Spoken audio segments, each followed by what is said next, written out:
Hindi grammar में शब्द और वाक्य विचार का चैप्टर चल रहा है। शब्द कंप्लीट हो गया है। कितने तरह के होते हैं सब एग्जाम्पल के साथ पिछले वीडियो में सब बता चुके हैं। अब हम वाक्य पर फोकस करेंगे। वाक्य क्या होता है? डेफिनेशन देखिए इसका। शब्दों के सार्थक समूह को वाक्य कहते हैं। शब्दों के सार्थक माने जिसका कुछ अर्थ होता हो, ऐसे ग्रुप को कई शब्द मिलकर के एक सेंटेंस तैयार किए हैं और वो वाक्य हो गया है। शब्दों के सार्थक समूह को वाक्य कहते हैं, अर्थात शब्दों का ऐसा मेल जिससे उचित अर्थ स्पष्ट हो जाए। ये नहीं कोई भी शब्द कहीं भी बैठा दिए और उसका कुछ अर्थ नहीं निकला, वो नहीं आएगा इसमें। ऐसा शब्द का मेल हो जिससे पूरे वाक्य का, पूरी लाइन का अर्थ स्पष्ट हो जाए, इसे वाक्य कहते हैं। वाक्य के अंग दो तरह के होते हैं। इस तरह से वाक्य के दो अंग हुए, उद्देश्य और विधेय।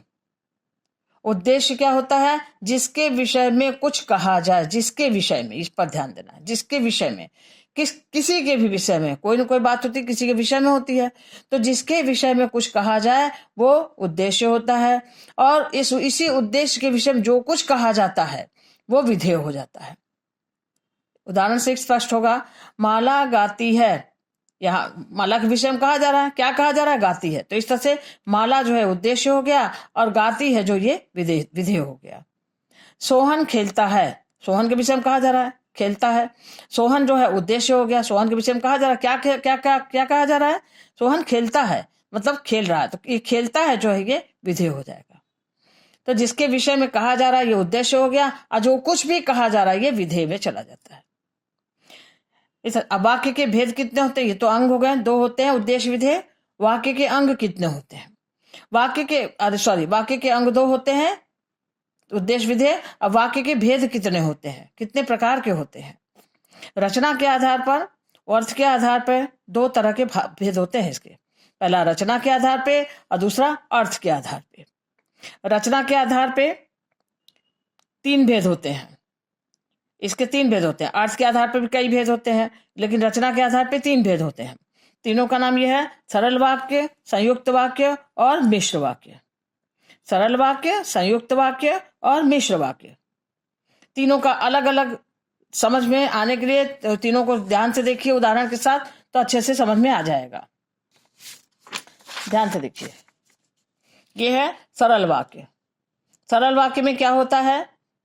जब वाक्य में एक मुख्य क्रिया हो, मतलब काम एक हो रहा हो, अर्थात किसी वाक्य में एक ही कर्ता हो, एक मुख्य क्रिया हो और काम को करने वाला एक हो, तो उसमें कोई भी जोड़ ना हो, सीधे तरीके से किसी वाक्य को कह दिया गया हो, एकदम सीधे सरल वाक्य में, सिंपल, तो वह सरल वाक्य होता है। इसका नाम ही है सरल, सिंपल वाक्य। सीधे किसी के बारे में कोई बात कही जा रही है, उसमें कोई जोड़ तोड़ नहीं है, कोई सेंटेंस झूठा उठा नहीं है, सीधे एक सेंटेंस है, उसको सरल वाक्य कहते हैं। उदाहरण देखिए, बच्चे मैदान में खेलते हैं, सीधा वाक्य है। बच्चे मैदान में खेलते हैं, कोई और लाइन नहीं जुटी, कोई और शब्द नहीं जुटा, कुछ नहीं, सीधे एक वाक्य कह दिया गया जो पूरी तरह से समझ में आ रहा है। मैंने आज राकेश की पुस्तक से पढ़ाई की, ये भी सीधा मैंने आज राकेश की पुस्तक से पढ़ाई की, सिंपल एक वाक्य।